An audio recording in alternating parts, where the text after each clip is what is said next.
समय बदला, लोकनाथ भी बदले, नहीं बदली तो वो पुरानी यादें, धर्म पत्नी स्वर्गीय सुगंधा देवी की वो बातें आज भी इन्हें झकझोरती रहती है। कहीं रउआ के दाव पे रउए पे न भारी पड़ जाए, रउए पे न भारी पड़ जाए। अब लोकनाथ के बच्चे भी बड़े हो गए।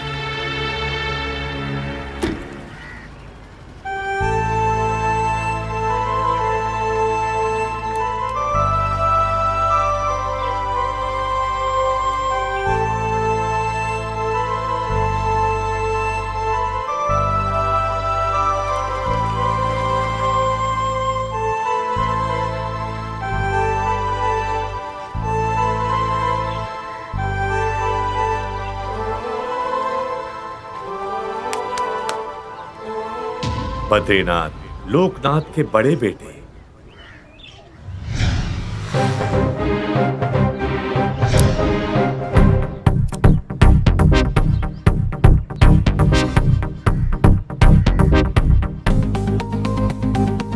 रुद्रनाथ, लोकनाथ के छोटे बेटे। ये हैं लोकनाथ की बहुएं, मालती और छाया।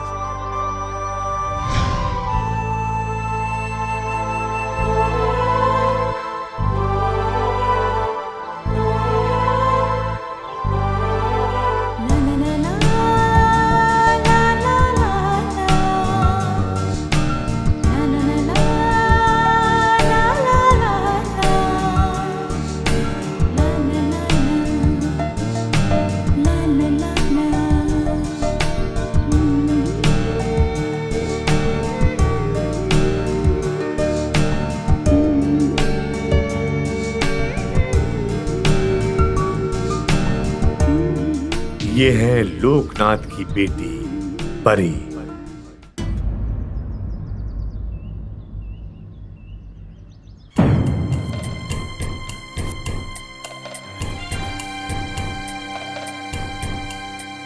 आखिर कब तक रहुआ ये पसीना की कमाई अपन घर पर लुटावत रहब? तू कहे का चाहता रुमालती? उहे कहल चाहतानी जौन रहुआ समझातानी। रहुए तो एगो घर में कमासुत बानी, देवर जी भी बैठल बानी निकम्मा बन के। ऊपर से और बाबूजी बीमार, उनकर दर्द दवाई सब रहुए क्यों देखे के पड़ता?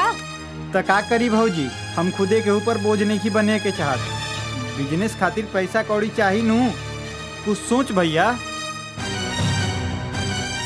देवर जी तो ठीक है कहतानी, लेकिन ये घर दुआर लेके कोई ओढ़ी की बिछाई? दीदी जी सही कहत बनी। अब दोनों भाई लोग सोचा, अब ननन भी तैयार हो गई बड़ी, सारा हमनिए के शादी खर्चा उठावे पड़ी का?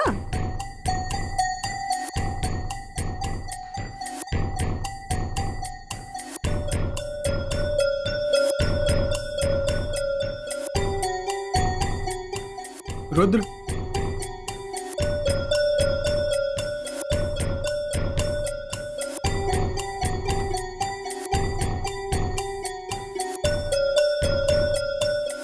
भाई हम कुछ सोचा था नहीं। भाई हमारे पापा की इच्छा बा कि 10+2 करके हम लंदन जाए, इंजीनियरिंग करें। काउंसलर से भी बात हो गई बा, बस हम 10+2 अच्छा मार्क से कर ली। लाली, ये तो बहुत अच्छा बात है। तू अपन पापा की इच्छा जरूर पूरा करिया, है ना? तू आगे के का सोचता रू? सोचे के काबा, हम भी अपना पापा की इच्छा जरूर पूरा करब। शादी।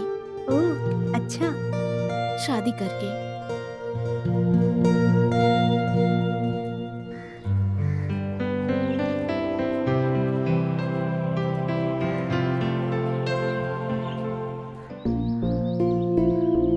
कुछ सोचला भैया? भाई हमरा यह समझ में आइल हा कि अपन कुछ जमीन गिरवी रखेगा पड़ी, तबे तो मोटा पैसा आई। भैया अभी तक जितना देखले समझ ले बानी, पापा ई ना होके दी हैं। बचपन के खेला तोहरा यादे होई, पैसा खातिर हमनी से का करावत रहले। बेटा बेटा चल, पब्लिक तो मजा लूटा था, अब तू लोग ए लोग के लूट ला।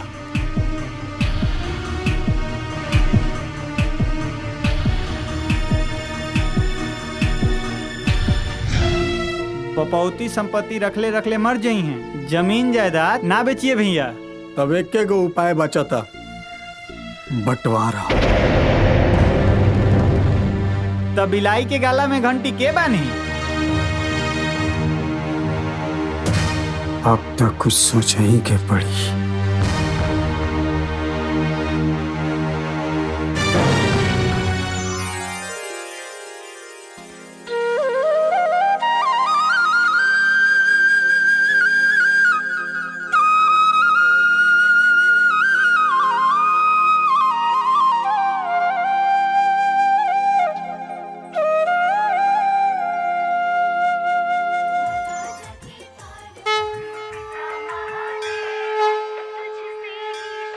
अरे पुलवा के ठीक कही था।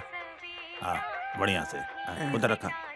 हाँ उधर रखा। श्री गणेशाय नमः, श्री गणेशाय नमः। गोड़ लगा तनी पंडित जी। खुश रहा बेटा, खूब खुश रहा, बढ़िया से हंसत खेलत रहा, अच्छा घर द्वार मिले, अच्छा पति मिले, यही आशीर्वाद बा हमार। खुश रहा बेटी। ये सब तो ठीक बा ब्राह्मण देवता, लेकिन लेकिन का बेटा? हमरा और हमार पापा पे राउर और भगवान के असीम कृपा बनल रहे। हमार पापा हमेशा निरोग रहस, ई वरदान दी हमके। अरे बेटा तुहार पापा हमेशा निरोग रही हैं, तो के बढ़िया घर द्वार मिली, अच्छा पति मिली। खुश रहा, खूब खुश रहा, चिंता मत करा। जा जा जी पंडित जी। खुश गोड़ रहा लगा बेटा, तनी। खुश रहा, खुश रहा। जा जा जा ओम गणपति जा नमः। बेटा जा। भोला, ए भोला, अरे बोले के कंठ ना देले बाणे भगवान, लेकिन सुने के कान तो देले बाणे ना। ए का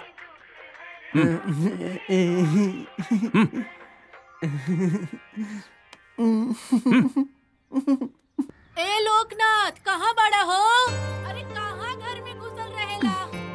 काम धंधा ठीक से चला था ना? जी बाबूजी। अरे यहाँ वा काकी, अरे यहाँ कहाँ वा। बड़ा हो? अरे यहाँ बैठल है। बुढ़िया के लगबो ना करेगा। हवा। अरे मोतिया बिंद बढ़ गइल बा का हकी में। ऐजा बैठल बाड़ी चिल्लात बाड़ू ऐजा, लोकनाथ लोकनाथ। चुप रहा, सुना है। लहई देखा, रिश्ता तहरा घरे चल के आइल बा। नमस्ते। नमस्ते नमस्ते। चाची, नमस्ते। बैठा। हाय। नमस्ते। अरे परी बेटिया के शादी खातिर लइका हा। ओहो का करेला लइका? इंजीनियर हा। इंजीनियर है? बहुत बढ़िया। वाह वाह, लड़का तो अच्छा। ए, देखा देखा देखा, तू देखा। हाँ? देखा? देखला देखला। हाँ, तू देखा? लड़का हमके पसंद है और हमारा तरफ से रिश्ता पक्का समझा। हाँ? और लोगों से पूछला कि कब का दिन तारीख धरा जाए। आजुए फोन कर लेता नहीं। हाँ पूछ के बताइया और कह दिया कि हमारा तरफ से कोनो कमी ना होई। हाँ, इकलौती बेटी है हमार, बड़ा धूमधाम से ब्याह करा, पूरा जिला जवार देखी। हाँ, स्वागत में कोनो कमी ना होई काकी।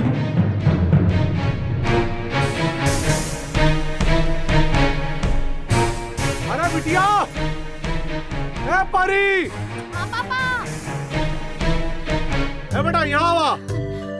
अरे आ गई नहीं। अरे हो के तो दिखा दा फोटो, जेके बियाह करे के। हाँ हाँ, अरे काकी तोहार रिश्ता लेके आयल बानी। हाँ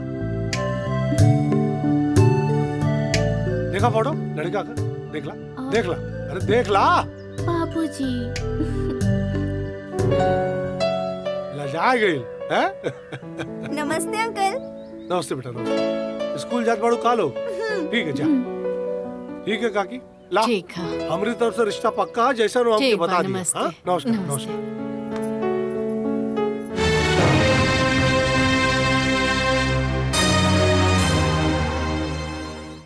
श्री कृष्ण